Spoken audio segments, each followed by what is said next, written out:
आप सभी को प्रणाम। परम पूज्य गुरुदेव पंडित श्रीराम शर्मा आचार्य जी के विचार प्रसार में आप सभी का स्वागत है।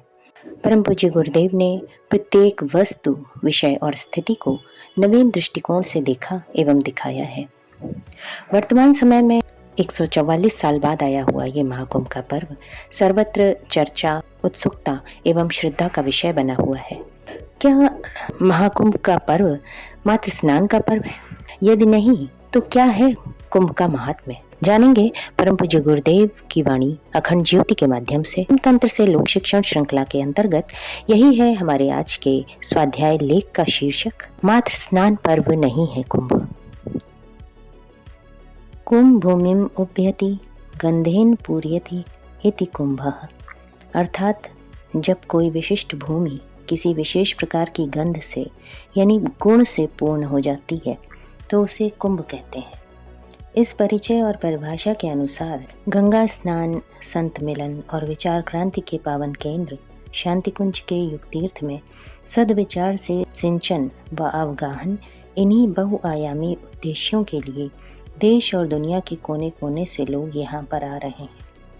अथर्ववेद में चतुरः कुंभाश चतुर्था दधामि कहकर 4 कुंभों का वर्णन किया गया है। इस पौराणिक आख्यान से तो हम सभी सुपरिचित हैं कि जब देवों और दानवों ने मिलकर समुद्र मंथन किया तो 14 रत्न निकले, जिनमें से एक था अमृत कुंभ। अमृत कुंभ के निकलते ही पहले हम कहते हुए उसे प्राप्त करने के लिए देवों और दानवों में संग्राम छिड़ गया। अमृत जैसे महत्वपूर्ण तत्व की रक्षा के लिए भगवान विष्णु के संकेतानुसार गुरुदेव बृहस्पति के नेतृत्व में इंद्रपुत्र जयंत ने उसे उठा लिया। घट फूट न जाए इसके लिए सूर्य को एवं उसमें रखा अमृत सूख न जाए इसके लिए चंद्रमा को नियुक्त किया गया। उसके रक्षणार्थ विभिन्न लोकों में घूमने के दौरान भूलोक में 12 दिन का भ्रमण करते हुए 4 बार उस अमृत कुंभ को भूमि पर रखने का अवसर आया। कुंभ को रखते एवं उठाते समय कुछ अमृत कण उन स्थानों पर गिर गए जिससे वह भूमि विशिष्ट पुण्यशाली बन गई।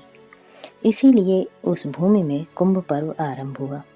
वृष राशि में बृहस्पति की उपस्थिति में तथा मकर में सूर्य एवं चंद्रमा की उपस्थिति में तीर्थराज प्रयाग की भूमि अमृत कणों से परिपूर्ण रहती है। सिंह राशि में बृहस्पति के होने पर तथा सूर्य व चंद्रमा की युति होने पर नासिक में एवं सिंहस्थ गुरु, मेष राशि में सूर्य तथा तुला राशि में चंद्रमा के होने पर महाकाल की नगरी उज्जैन में कुंभ लगता है। जब कुंभ राशि में बृहस्पति, सूर्य एवं चंद्रमा मेष राशि में होते हैं तो हरिद्वार में कुंभ का आयोजन होता है। इतिहास वेत्ता, तत्व विज्ञानी कहते हैं कि कुंभ दुनिया का सबसे बड़ा नदी पर्व है। स्वीडन में स्टॉकहोम, ऑस्ट्रेलिया में ब्रिस्बेन, अमेरिका में हडसन, कनाडा में ओटावा, दुनिया में नदियों के बहुत से मेले लगते हैं लेकिन कुंभ जैसा कोई नहीं। अमीर गरीब, जाति धर्म, यहाँ तक कि राष्ट्र की सरहदें भी इस आयोजन में कोई मायने नहीं रखती। यहाँ आकर लगता ही नहीं कि हम कभी भिन्न थे। किसी को कोई न्योता ही नहीं गया, फिर भी 1 लाख 2 लाख नहीं कई करोड़ आ गए। सदियाँ बीत गईं, ऐसा होते हम भारतवासियों को आश्चर्य भी नहीं होता। हाँ, विदेश के लोग ज़रूर अचरज करते हैं। हाँ, हम सबके मन में ये जिज्ञासा ज़रूर जागनी चाहिए कि अरबों खरबों के खर्च का ये आयोजन क्या सिर्फ स्नान के लिए है या फिर इसके मूल मंतव्य और सिद्धांत कुछ और है। इस प्रश्न के उत्तर से अनजान बने रहने का ही नतीजा है कि आज कुंभ अपने मूल मंतव्य से भटक गया है। प्रकृति के साथ समाज के व्यवहार के नियमन व नियोजन का यह चिंतन पर्व आज सिर्फ स्नान व नदियों में गंदगी बहाने वाला पर्व बनकर रह गया है। दरअसल कुंभ को ठीक से जाने बगैर कुंभ उत्सव का समझदारी भरा उपयोग कर पाना असंभव है। इसलिए आइए हम सब मिलकर इस पर चिंतन एवं विमर्श करें। आस्था कुंभ को अमृत और विष को अलग करने के लिए किए गए मंथन से जोड़कर प्रस्तुत करती है तो कुंभ के वैज्ञानिक संदर्भ भी इसे जीवन की रक्षा व संहार से जोड़ देते हैं। ब्रह्मांड में 2 तरह के पिंड होने की बात कही गई है।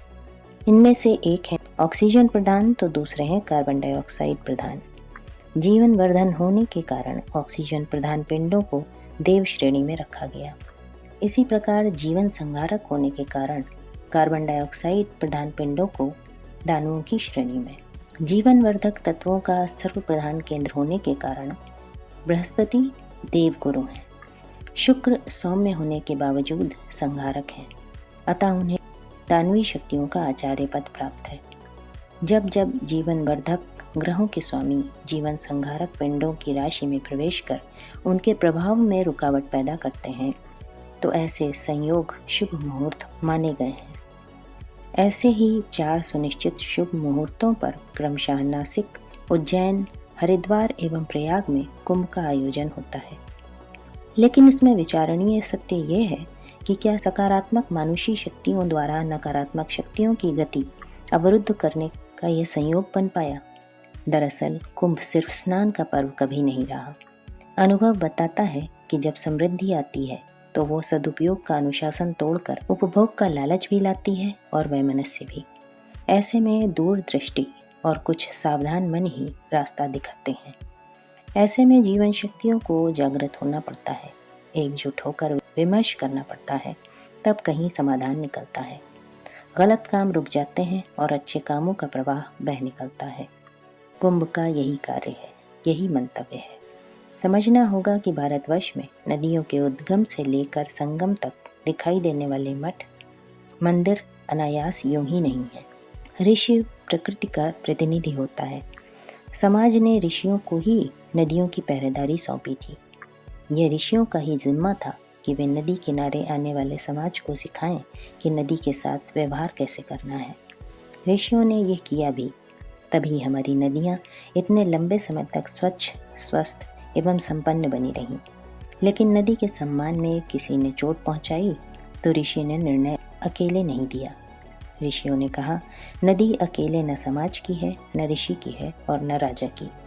नदी तो सबकी साझा है, अतः इसकी संपन्नता और पवित्रता के हक में सभी को बैठकर साझा निर्णय लेना होगा। बस यही कुंभ की परंपरा बन गई। राजा, प्रजा, ऋषि सभी एक निश्चित अंतराल पर नदियों के किनारे जुटने लगे। यदि कोई छेड़छाड़ न की जाए तो भी सामान्यतः 150 सालों में नदी प्रवाह की दशा व दिशा में बदलाव आता है। छेड़छाड़ हो तो ये पहले भी हो सकता है। इसलिए ये 144 वर्षों में महाकुंभ का निर्णायक आयोजन तय किया गया। महाकुंभ के निर्णयों की अनुपालना और निगरानी के लिए हर 6 बरस पर अर्धकुंभ और 12 वर्ष पर कुंभ के आयोजन की परंपरा बनी। कहा यह भी जाता है कि कालांतर में कुंभ ऋषियों द्वारा किए गए अनुसंधानों को समाज के बीच पहुंचाने का भी एक बड़ा माध्यम बन गए थे। हमारे यहाँ प्रत्येक परिवार द्वारा किसी न किसी गुरु परिवार से दीक्षा लेने की परंपरा हमेशा से रही है। प्रत्येक गुरु का शिष्य समाज उनसे मिलने कुंभ में आता था। इसी को कल्पवास कहा जाता है। कुंभ में ऋषि अपने अनुसंधानों को गुरुओं के समक्ष प्रस्तुत करते थे। कल्पवासी गुरु आदेश के अनुसार ऋषि अनुसंधानों को अपने परिवार व समाज में व्यवहार में उतारते थे। धीरे धीरे समाज के कलाकार, कारीगर, वैद्य आदि लोग भी अपने हुनर के प्रदर्शन के लिए कुंभ में आने लगे। यहाँ तक तो ठीक रहा, लेकिन बाद में आया बदलाव कुंभ को उसके असल मंतव्य से भटका गया।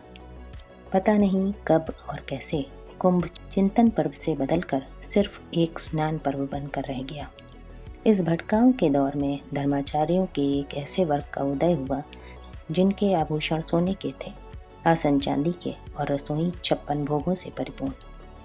भटकाव बढ़ता गया और फिर शाही स्नान के नाम पर कुंभ अब अखाड़ों, संप्रदायों, मतों के धर्माचार्यों के वैभव प्रदर्शन का माध्यम बन गए।